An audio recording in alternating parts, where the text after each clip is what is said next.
থেকে বা ব্যভিচার থেকে বেঁচে থাকার জন্য মাস্টারবেশন করা যাবে কিনা, হস্তমৈথুন? না সম্মানিত ভাই, এটা আপনি করতে পারবেন না। যদিও কেউ কেউ খুব মাইনর স্কলাররা, অল্প সংখ্যক কিছু স্কলাররা এই মত দিয়েছে যে জিনা থেকে বাঁচতে চাইলে মাস্টারবেশন করা যাবে, কিন্তু আসলে এটা ইসলামের বেঁধে দেওয়া কোনো প্রেসক্রিপশন নয়।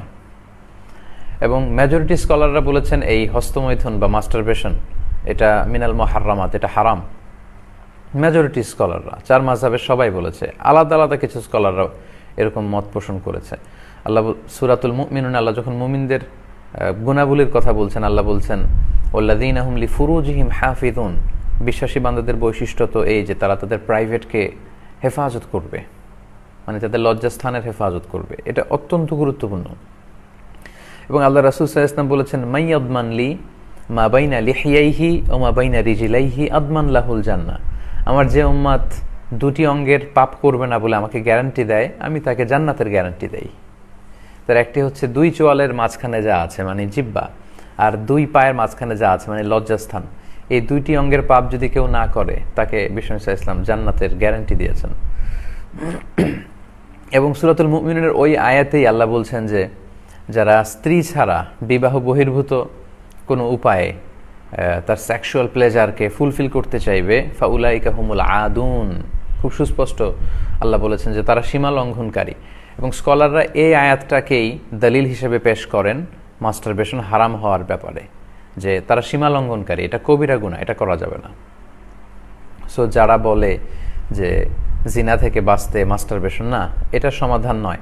আমরা যদি ইসলামিক সলিউশনের দিকে খেয়াল করি তাহলে দেখব যে আল্লাহ কোরআনে ধৈর্য ধারণ করতে বলেছেন, বিয়ে করতে বলেছেন, ওয়ালিয়াস্তাফিফিল্লাযীনা লা ইয়াজিদুনা নিকাহান হাত্তা ইউগনিয়াহুমুল্লাহ, আল্লাহ কাউকে সামর্থ্য দেওয়ার আগ পর্যন্ত সেজন্য নিজেকে বাঁচিয়ে রাখে, পবিত্র অবস্থায় থাকে, সেজন্য ধৈর্য ধারণ করে।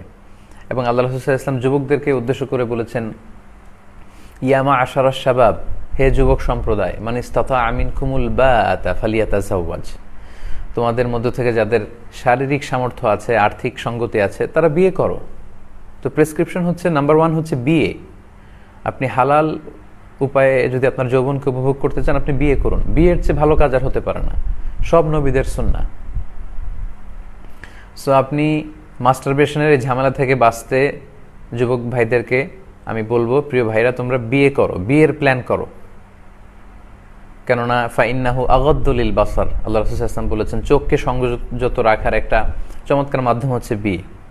আপনি যদি বিয়ে করেন এবং স্ত্রীর সাথে আপনি সময় কাটান, আপনার এদিক সেদিক চোখ যাবে না, নজর যাবে না। ওয়া আহসানু লিল ফারাজ, এবং চরিত্র হেফাজত বা লজ্জাস্থানের হেফাজতের একটা বড় মাধ্যম হচ্ছে বিয়ে। ওমান লাম ইয়াস্তাতি' ফাআলাইহি বিসসাওম, আর যার পক্ষে বিয়ে করার হয়তো টাকা নেই বা শারীরিক সামর্থ্য নেই, সব মিলে হয়ে উঠছে না ব্যাটে বলে, আল্লাহ রাসূল সাল্লাল্লাহু আলাইহি ওয়াসাল্লাম যে প্রেসক্রিপশন দিয়েছেন সেটা হচ্ছে ফাআলাইহি বিসসাওম, হি শুড ফাস্ট, তার রোজা রাখা উচিত। ফাইন্নাহু লাহু ভিজা, কেননা এই সিয়াম, এই রোজা বা এই নফল সিয়ামের মধ্য দিয়ে এটা ভিজা, এটা কাইন্ড অফ প্রোটেকশন, এটা ঢালের মতো। ঢাল যেমনি যুদ্ধে আঘাত থেকে বাঁচায়, তেমনি সিয়াম আপনাকে বাঁচাবে। তো এই ব্যভিচার থেকে বাঁচার জন্য আপনি মাস্টারবেশন কেন করবেন, যেখানে ইসলাম বলেছে আপনাকে বিয়ে করতে না পারলে আপনি ধৈর্য ধারণ করবেন এবং আপনি সিয়াম পালন করবেন। তো আমরা যদি সিয়ামের অভ্যেস করি এবং খুব দ্রুত বিয়ে করার প্ল্যান করি, তাহলে দেখা যাবে যে এই বিষয়গুলো, এই অভ্যেসগুলো আমাদের মধ্য থেকে অনেকটাই কেটে যাবে ইনশাআল্লাহ। আশা করি বুঝতে পেরেছেন। আরেকটি প্রশ্ন আমি নিব, অনেক প্রশ্ন করেছেন, সেখান থেকে আরেকটি প্রশ্ন নিয়ে আমি লাইভ কিছু প্রশ্নের উত্তর করবো ইনশাআল্লাহ। একজন ভাই বলেছেন যাকাতের টাকা দিয়ে বিয়ের ব্যবস্থা করে দেয়া যাবে কিনা। অনেক সুন্দর প্রশ্ন। জাকাতের টাকা দিয়ে বিয়ের ব্যবস্থা করা যাবে কিনা। আমরা জানি যে জাকাত কিছু স্পেসিফিক খাতে ব্যয় করতে হয়। আল্লাহর পবিত্র কোরআনে সূরাতুত তাওবায় বলেছেন ইন্নামাস সাদাকাতু লিল ফুকারাই ওয়াল মাসাকিন ওয়াল আমিলিনা আলাইহা ওয়াল মুআল্লাফাতি কুলুবুহুম ওয়া ফির রিকাব ওয়াল গারিমিনা ফি সাবিলিল্লাহি ওয়া ইবনিস সাবিল ফারিদাতাম মিনাল্লাহ ওয়াল্লাহু আলিমুন হাকিম।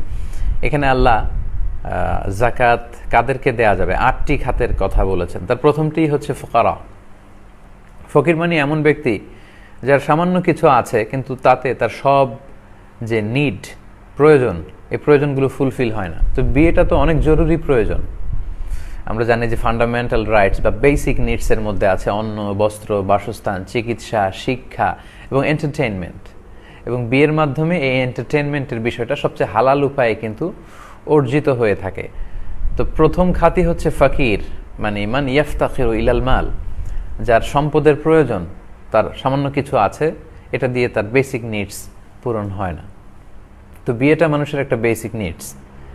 তো এই বিয়ের জন্য, বিয়ের মোহরানা দিয়ে হেল্প করার জন্য আপনি জাকাতের টাকা থেকে দান করতে পারবেন ইনশাআল্লাহ। তবে যৌতুকের জন্য কিন্তু আপনি জাকাতের টাকা দিতে পারবেন না। তো অনেকে এরকম বলে যে এই মেয়েটার বিয়ে হচ্ছে না, ছেলেটা এত টাকা যৌতুক দাবি করেছে, তো জাকাতের টাকা দিয়ে বিয়ের ব্যবস্থা করে দিই। না, আপনি কোনো হারাম কাজে সহায়তা করতে পারবেন না। আল্লাহ বলেছেন তাআওয়ানু আলাল বিররি ওয়াত তাকওয়া, তোমরা ভালো কাজে, কল্যাণমূলক কাজে একে অপরকে অ্যাসিস্ট করো, কোঅপারেট করো, সহযোগিতা করো। ওয়ালা তাআওয়ানু আলাল ইসমি ওয়াল উদওয়ান, পাপের কাজে, অন্যায় কাজে তোমরা একে অপরকে সহযোগিতা করতে পারো না। তো যৌতুক দিয়ে আপনি বিয়ের বন্দোবস্ত করবেন জাকাতের টাকা থেকে, না, এটা করতে পারবেন না। বরং আপনি মুসলিম যুবক ছেলেদেরকে বিয়ের জন্য মোহরানার টাকা দিয়ে হেল্প করে আপনি জাকাতের টাকা দিতে পারবেন ইনশাআল্লাহ। এবং স্কলাররা এই বিষয়ের উপরই ঐকমত্য হয়েছেন। আল্লাহু আ'লাম।